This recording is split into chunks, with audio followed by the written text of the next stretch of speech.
अगर मैं आपसे पूछूं कि आज इंडियन पॉलिटिकल स्फीयर में ऐसा कौन सा नेता है जो नरेंद्र मोदी का भी दोस्त है और राहुल गांधी का भी, जो ममता बनर्जी को अपनी दीदी मानता है और के स्टालिन, अरविंद केजरीवाल, कैप्टन अमरिंदर सिंह और सोनिया गांधी जैसे लीडर्स के साथ बहुत बड़े लेवल पर काम कर चुका है। तो आप शायद मेरे इस सवाल पर यकीन नहीं करेंगे, लेकिन हमारे देश के राजनीतिक गलियारों में एक ऐसा नेता है जो वक्त वक्त पर इन सभी पॉलिटिकल लीडर्स का एडवाइजर बनकर इनकी इलेक्शन जीतने में मदद कर चुका है। मैं बात कर रहा हूं प्रशांत किशोर की, जो अब तक एक इलेक्शन स्ट्रैटेजिस्ट के रूप में कई इंडियन इलेक्शंस में हिस्सा ले चुके हैं। एक इलेक्शन स्ट्रैटेजिस्ट का काम होता है डेटा का इस्तेमाल करके ये प्लान करना कि इस बार उनके नेता को किस तरह लोगों के सामने लाया जाए, किस तरह के मुद्दे उठाए जाएं और किन मुद्दों पर वोट्स मांगी जाएं। जो व्यक्ति इस सब प्लानिंग को सबसे बेहतर ढंग से कर पाता है उसी को इलेक्शन स्ट्रैटेजिस्ट कहते हैं। और इत्तेफाक से प्रशांत किशोर देश के सबसे अच्छे इलेक्शन स्ट्रैटेजिस्ट माने जाते हैं, जिन्होंने 2014 में नरेंद्र मोदी को लोकसभा चुनाव जीतने में मदद करी थी। तो आज के इस वीडियो में हम यही जानेंगे कि आखिर प्रशांत किशोर एक इलेक्शन स्ट्रैटेजिस्ट बने कैसे, और फिर कैसे नरेंद्र मोदी ने उन्हें अपने साथ काम करने के लिए अमेरिका से बुलाया, कैसे उन्होंने 2014 इलेक्शंस में मोदी के नाम को घर घर पहुंचाया, और फिर कैसे उनको एक वक्त पर मोदी से अपना रास्ता अलग करना पड़ा, और कैसे आज प्रशांत किशोर बिहार के ग्राउंड पर जाकर बिहार की फ्यूचर पॉलिटिकल डेस्टिनी को बदलने की तरफ मेहनत से काम कर रहे हैं। तो आइए let's unveil the story of the mastermind of Indian politics, Prashant Kishor. ये कहानी शुरू होती है बिहार के बक्सर जिले से, जहां बड़े होते हुए प्रशांत किशोर पढ़ाई में कम और दूसरी चीजों में ज्यादा ध्यान देते थे। प्रशांत के पिता डॉक्टर थे और वो शुरू से ही प्रशांत पर पढ़ाई के लिए खासा जोर देते थे। तेज दिमाग था, इसलिए कम पढ़ाई में भी अच्छे मार्क्स ले आते थे। मैथ्स इनकी बचपन से ही बड़ी मजबूत थी और यही सब्जेक्ट इन्हें सबसे ज़्यादा पसंद भी था। नंबर्स का जोड़ घटाव करना इन्होंने अपनी ज़िंदगी के अर्ली ईयर्स में ही सीख लिया था और यही आगे चलकर इनके काम भी आने वाला था। 12th के एग्जाम्स दिए तो मैथ्स का रिजल्ट ऐसा आया कि सब देखते रह गए। 150 में से 148 मार्क्स लाकर प्रशांत ने खुद को और दूसरों को ये साफ दिखा दिया था कि इनकी मैथ्स में अंडरस्टैंडिंग एक्स्ट्रा ऑर्डिनरी है। यहाँ पर इनके पिता ने इन्हें वही traditional route of education follow करने को कहा जो आमतौर पर हर इंडियन स्टूडेंट को कहा जाता है कि जेईई देकर इंजीनियरिंग करो और फिर सिविल सर्विसेज का एग्जाम निकालकर सिविल सर्विसेज ज्वाइन करो। प्रशांत के ऊपर प्रेशर तो था, लेकिन वो प्रेशर को डिफ्लेक्ट करना भी बखूबी जानते थे। उन्होंने तय करा कि वो इंजीनियरिंग ना करके दिल्ली यूनिवर्सिटी जाकर स्टैटिस्टिक्स की पढ़ाई करेंगे। इससे उनका कोर्स थोड़ा आसान भी होगा और साथ ही वो दिल्ली जाकर एक नई दुनिया देख सकेंगे। फिर प्रशांत किशोर दिल्ली आए, यूनिवर्सिटी में एडमिशन भी लिया, लेकिन फिर कुछ ही वक्त में जब उनकी तबीयत खराब हुई और उनका यहाँ इंटरेस्ट भी कहीं गायब होने लगा, तो यूनिवर्सिटी की पढ़ाई बीच में ही छोड़कर वापस बिहार चले गए। बिहार आकर अगले 3 साल तक प्रशांत ने अपनी पढ़ाई में गैप ले लिया। इस वक्त को प्रशांत याद करते हुए बताते हैं कि ये उनकी जिंदगी का एक बड़ा ही कठिन दौर था, जहाँ उनका अक्सर अपने पिता के साथ मतभेद होता रहता था और वजह थी उनकी ग्रेजुएशन, जिसे वो छोड़कर आ गए थे। अपने पिता के कई बार कहने पर 3 साल के गैप के बाद प्रशांत फिर से ग्रेजुएशन करने का फैसला करते हैं और इस बार लखनऊ जाते हैं। लखनऊ से अपनी ग्रेजुएशन पूरी करने के बाद उन्होंने एक बार फिर 2 साल का गैप लिया और इन 2 सालों के बाद वो हैदराबाद गए, जहाँ से उन्होंने अपनी पोस्ट ग्रेजुएशन करी। ये तो थी उनकी स्टूडेंट लाइफ, लेकिन अब उनका प्रोफेशनल जीवन शुरू होने वाला था, जो कि इस कहानी को अब और भी इंटरेस्टिंग बनाएगा। पोस्ट ग्रेजुएशन के बाद प्रशांत किशोर यूनाइटेड नेशंस की इंडियन विंग में जॉब पाते हैं और यूनाइटेड नेशंस को ज्वाइन कर लेते हैं। यहाँ जॉब पाकर यंग प्रशांत किशोर को जब मौका मिला कि वो बिहार जाकर पोलियो वैक्सीन के प्रोग्राम को ओवरलुक करें और वहाँ के ऑपरेशंस को मैनेज करें, तो प्रशांत किशोर ने झट से हाँ कह दिया और एक बार फिर बिहार आ गए। हम मिस्टर किशोर की कहानी में आगे भी कई बार देखेंगे कि इनका बिहार से जाने का और वापस बिहार लौट कर आने का सिलसिला यूं ही चलता रहेगा। बिहार आकर उन्होंने यूनाइटेड नेशंस के पब्लिक हेल्थ प्रोग्राम में काम करा, जहां इनकी मुलाकात इनकी फ्यूचर वाइफ जानवी दास से भी हुई, जो कि एक डॉक्टर थी और वहां मेडिकल प्रोग्राम में हिस्सा लेने आई थी। स्ट्रैटेजी और मैनेजमेंट में प्रशांत बहुत अच्छे थे, इसलिए सिर्फ 2 साल तक उनके बिहार में किए गए काम से उनके सीनियर्स इतने इम्प्रेस हुए कि उन्हें यूनाइटेड नेशंस के दिल्ली ऑफिस में काम करने के लिए बुला लिया। ये यूनाइटेड नेशंस का इंडिया कंट्री ऑफिस था और यहाँ आना किसी के भी लिए एक बहुत बड़ी उपलब्धि मानी जाती है। यहाँ पर भी अच्छा काम किया तो इनकी अगली पोस्टिंग हुई यूनाइटेड नेशंस हेडक्वार्टर्स में। यूएन हेडक्वार्टर्स में काम करने के लिए प्रशांत अपने परिवार सहित अमेरिका के न्यूयॉर्क शहर जाकर रहने लगे। यहाँ आकर प्रशांत किशोर की जिंदगी में पूरी तरह से स्टेबिलिटी आ गई थी। यहाँ उनकी फैमिली थी, वो अच्छे पैसे कमा रहे थे और साथ ही यूएन में एक डिप्लोमैट भी बन गए थे। एक आम नौजवान को भला इससे ज़्यादा और क्या ही चाहिए होगा, लेकिन प्रशांत किशोर का काम करने का तरीका कुछ अलग था।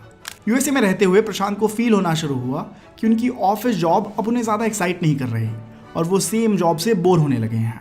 इसीलिए उन्होंने अपने सीनियर्स को कहा कि वो एक फील्ड जॉब करना चाहते हैं जहां वो ग्राउंड पर जाकर स्ट्रैटेजी और एग्जीक्यूशन पर काम कर सकें। इसी के चलते फिर उनकी डेस्क तक एक ऑफर पहुंचा। अब उन्हें अफ्रीका की एक वेस्टर्न कंट्री में जाना था और वहां ग्राउंड पर काम करना था। प्रशांत किशोर ने इस अपॉर्चुनिटी को भी हाँ कहा और अफ्रीका पहुंच गए। कुछ वक्त यहाँ काम करा और जब ये काम भी पूरा हो गया तब इन्होंने अपने भारत देश की गुजरात स्टेट पर मैल न्यूट्रिशन से जुड़ा एक रिसर्च पेपर लिखा। इस रिसर्च पेपर में इंडिया की सबसे डेवलप्ड स्टेट्स का क्रिटिसिज्म लिखा हुआ था कि किस तरह देश की सबसे डेवलप्ड स्टेट्स में भी मैल न्यूट्रिशन कंट्रोल नहीं हो पा रहा है। जब प्रशांत का ये पेपर पब्लिश हुआ तो स्वाभाविक सी बात थी कि गुजरात के कुछ लोगों ने भी ये पेपर पढ़ा और यहीं पर प्रशांत किशोर की लाइफ स्टोरी का सबसे बड़ा ट्विस्ट आने वाला था। इनका लिखा हुआ ये पेपर उस वक्त के गुजरात के चीफ मिनिस्टर नरेंद्र मोदी पढ़ते हैं और जिस तरह से ये पेपर लिखा हुआ था उससे प्रभावित होकर इस रिसर्च पेपर के राइटर की खोज करते हैं। यहीं से नरेंद्र मोदी और प्रशांत किशोर के बीच की बातचीत की शुरुआत होती है। मोदी प्रशांत किशोर से कहते हैं कि भाई अगर आप वाकई में बदलाव लाने की सोच रखते हैं तो शिकायत क्यों करते हो, मैं आपको गुजरात में आकर काम करने के लिए इन्वाइट करता हूँ, आप आइए और गुजरात में आकर ग्राउंड पर काम कीजिए। यहीं पर प्रशांत किशोर जो अब तक एक वेल सेटल जिंदगी जी रहे थे, यूएन के डिप्लोमैट बन गए थे, वो अपनी जिंदगी की सबसे लंबी लीप ऑफ फेथ लेने वाले थे। यहाँ उनके पास दो चॉइसेस थी, या तो वो यूएन में रहकर ही अपनी वेल सेटल जिंदगी को एंजॉय कर सकते थे और आने वाले वक्त को अमेरिका में गुजार सकते थे, या फिर वापस भारत आकर भारत की ग्रोथ में कॉन्ट्रीब्यूट कर सकते थे। और अब जब उन्हें एक स्टेट के चीफ मिनिस्टर की तरफ से काम करने का इन्विटेशन आया तो प्रशांत किशोर ने अपने देश को चुना और अपनी नौकरी छोड़कर गुजरात आ गए।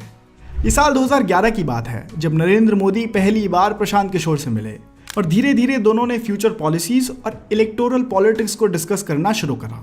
अगले ही साल 2012 में गुजरात इलेक्शंस होने वाले थे, तो सबसे पहले प्रशांत किशोर ने इसी प्रोजेक्ट पर काम करना शुरू करा। प्रशांत ने मोदी की कई तरह से मदद करी। सबसे पहले तो उन्होंने मोदी को सोशल मीडिया की रीच का पोटेंशियल समझाया और उन्हें फेसबुक और यूट्यूब को यूज करके अपनी बात आगे रखने की सलाह दी। साथ ही नरेंद्र मोदी की कुछ स्पीचेस भी ड्राफ्ट करने का काम करा।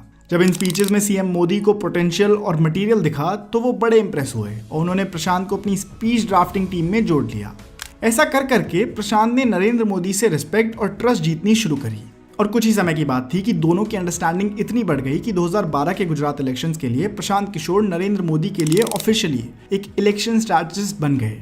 प्रशांत किशोर यहाँ से अपनी जिंदगी का एक नया चैप्टर शुरू करने वाले थे, इलेक्शन स्ट्रैटेजिस्ट। ये टैग प्रशांत किशोर के नाम से हमेशा के लिए जुड़ने वाला था।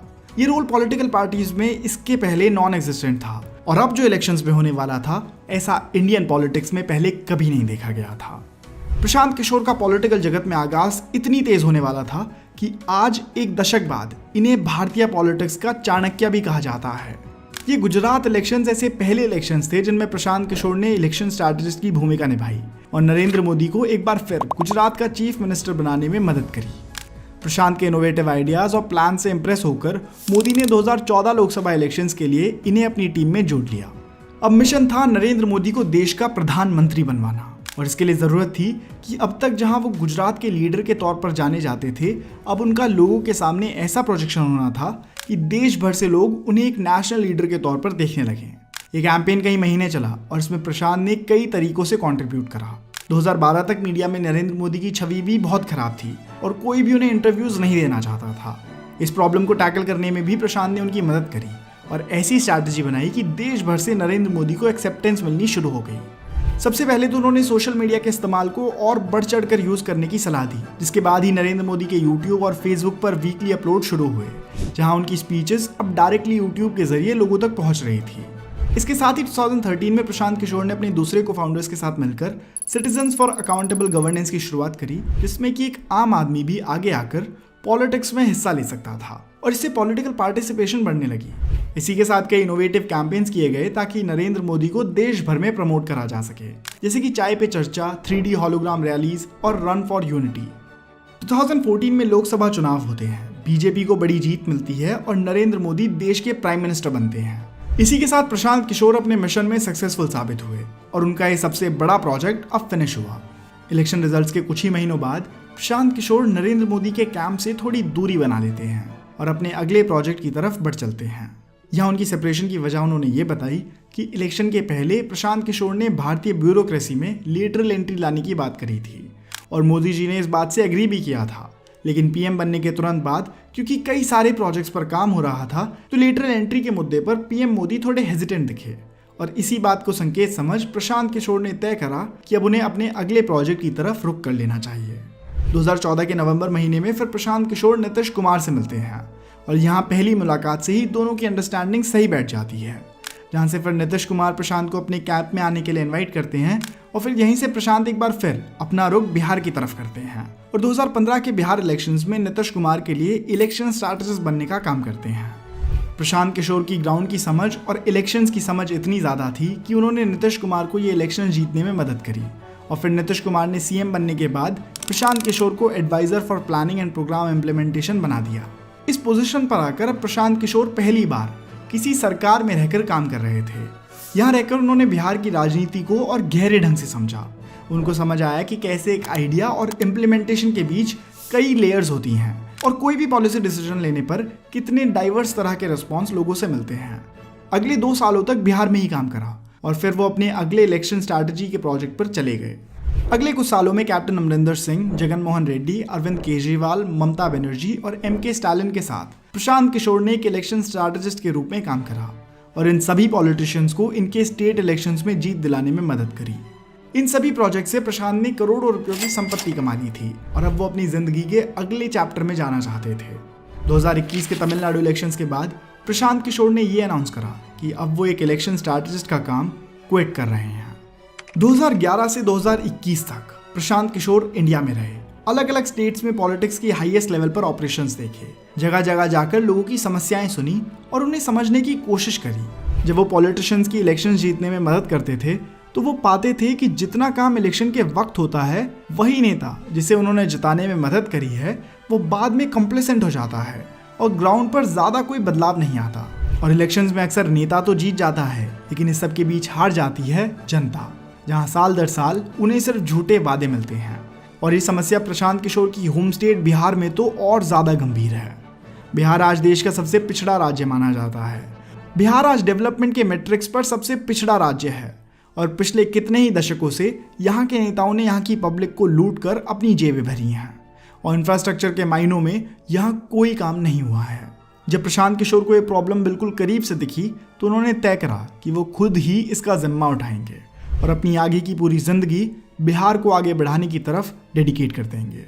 यहीं से इन्होंने जन स्वराज की शुरुआत करी जो आगे चलकर बिहार की एक पॉलिटिकल पार्टी बनेगी।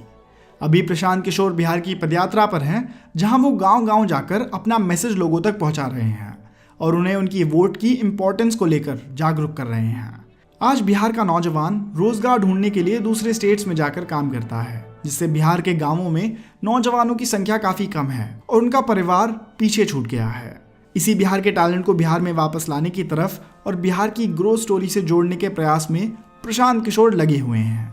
हमें पूरी उम्मीद है कि अगर प्रशांत किशोर के पास बिहार में पॉलिटिकल पावर आएगी तो वो ज़रूरी बिहार के ऊपर से पिछड़े हुए राज्य के टैग को हटा देंगे। आपका प्रशांत किशोर के ऊपर क्या ओपिनियन है हमें कमेंट्स में ज़रूर बताइएगा। और अगर आप ऐसी वीडियो पहली बार देख रहे हैं और ऐसी और वीडियोस देखना चाहते हैं तो दोस्तों इस चैनल को सब्सक्राइब कर लीजिए क्योंकि मैं आपके लिए ऐसी वीडियोस लाता रहूँगा। धन्यवाद।